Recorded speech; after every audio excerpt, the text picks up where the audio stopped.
I love reading books. However, I tend to stick to books that I can shut my brain off and not have to allow myself to think. I tend to gravitate to genres that are very straightforward, very simple plot driven, and today I want to challenge myself and go into genres that I usually don't go into. And one of those genres is thriller.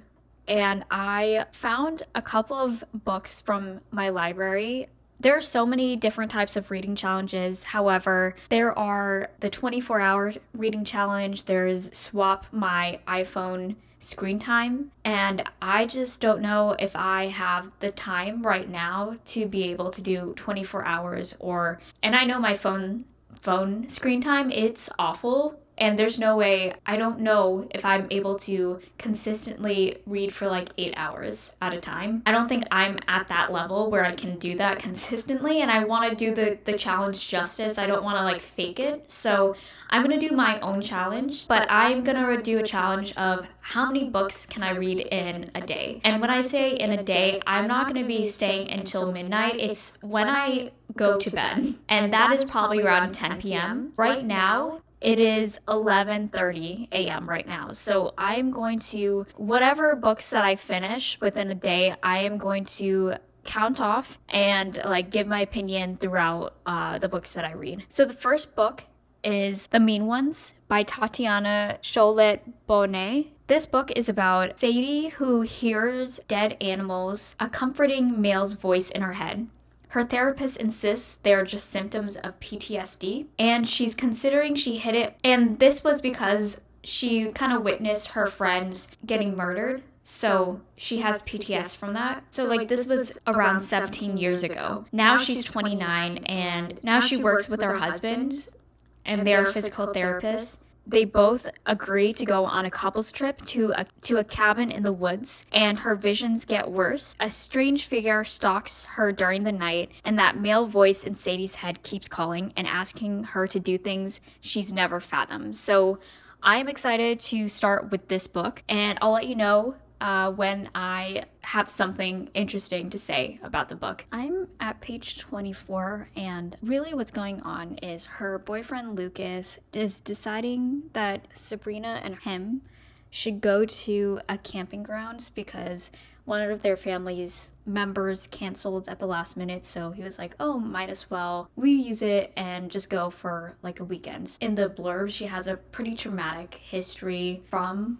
like camping, so she doesn't really want to go, but she feels like she has to like please her husband. I don't really read thriller, however, I have watched thriller movies or scary movies, and I feel like it always gets set up like this where they're just not honest with each other. In this book, she's been with this guy for 3 years, and she's not fully transparent with like the PTSD she's gotten from her past experience. She's not honest about like the things that she's hearing. It feels like she doesn't really know this person, and he doesn't really know her as well. And I just don't understand how you could be with someone for 3 years and you don't tell them like everything that's happened to you. So I'm at page 38, and this storyline goes back and forth. So it's in present time in 2023, and it goes back in 2006, the time I'm assuming where she got her PTSD. And she has 2 other friends that are going to this camp, and her friends sound very like judgmental.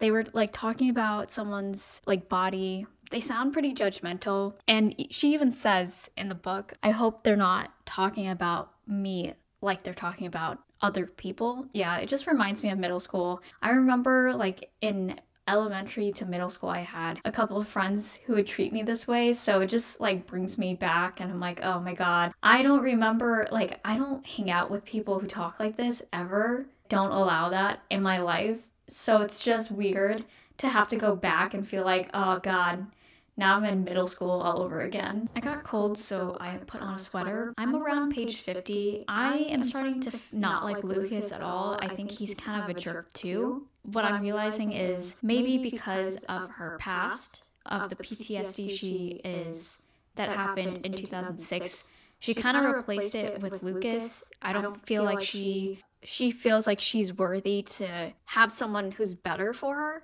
I think she's just settling with this guy. He sounds like he has a temper. He's kind of a jerk to people. I don't really like him at all. I don't really know where this is gonna go, but yeah, I'm not really fond of this guy. I just finished The Mean Ones. I would rate this around like 3 stars. It was entertaining enough for me to finish through the book. I didn't really like any of the characters, and it was a pretty fast book. It was like 255 pages, so it was really just like an easy read, but I didn't really care about the characters. And like Lucas, her boyfriend, and her friends in the past were like unbearable. Even if things happen to them, I just don't feel empathy for them because they're not real people and they were just horrible to her. So I just could care less about these characters. So that's why I rated it a 3. I didn't really grew attachment to any of the plot.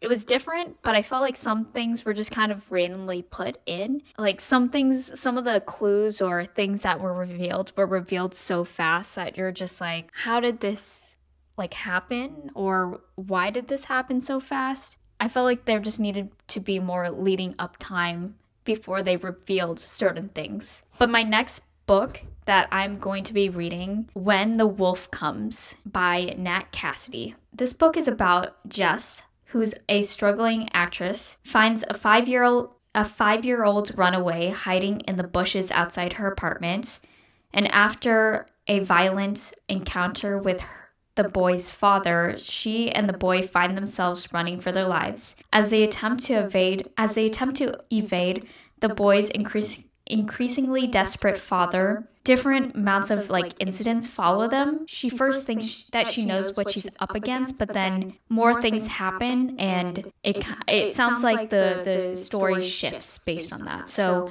I'm gonna start reading this book, and I'll let you know what I think of it during the way. So I'm 10 pages in, and I feel like this is going to take a lot longer. I realized that I really like how this author writes, because in different chapters it goes between the girl and the boy, or the woman and the boy. The boy is young, so he's very like simple-minded. You can tell because there's not much emotion there. It's more of like him reacting to different things. Whereas the woman is more like, there's more character to her. She has a lot more emotions and more memories. And so you can definitely tell the difference between the two characters and how old they are based on how he describes them. It's so, like, compared to the other book, it is so long. Like, the text is so small compared to the book.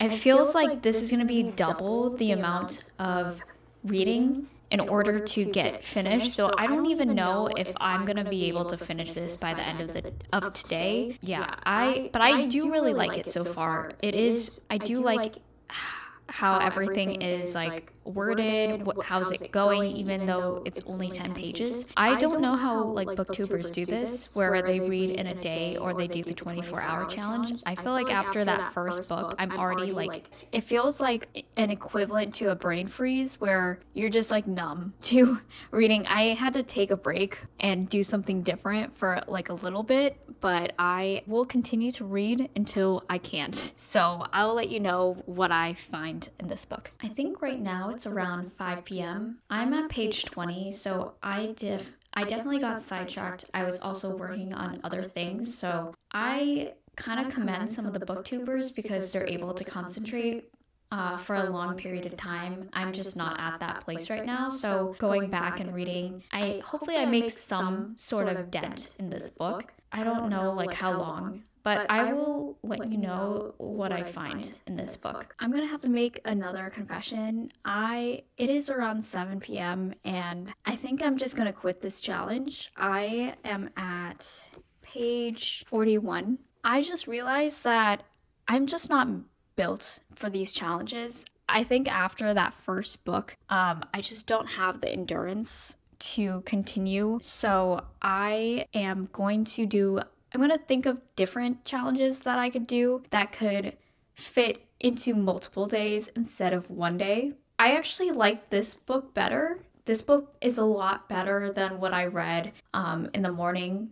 However, I can't, I'm just not in the mentality to read another book. I feel like I just am better at reading one book at a time. It is picking up. Like, this book is picking up pretty good. It like starts with a bang and you're kind of just like in the plot right from the get-go, but I'm just not in the mentality to read this book at all. And I am ready to go to bed. I'm ready to like wind down and not think about anything. I think that's also another thing where I am just a morning person. I can't think at night at all. This is not a good challenge for me. But like, let me know in the comments, like, what type of challenges do you like seeing? Maybe I need to build up my reading endurance. Never knew that was a thing, but I guess it is now. I am gonna officially end this challenge, and I will see you in the next video.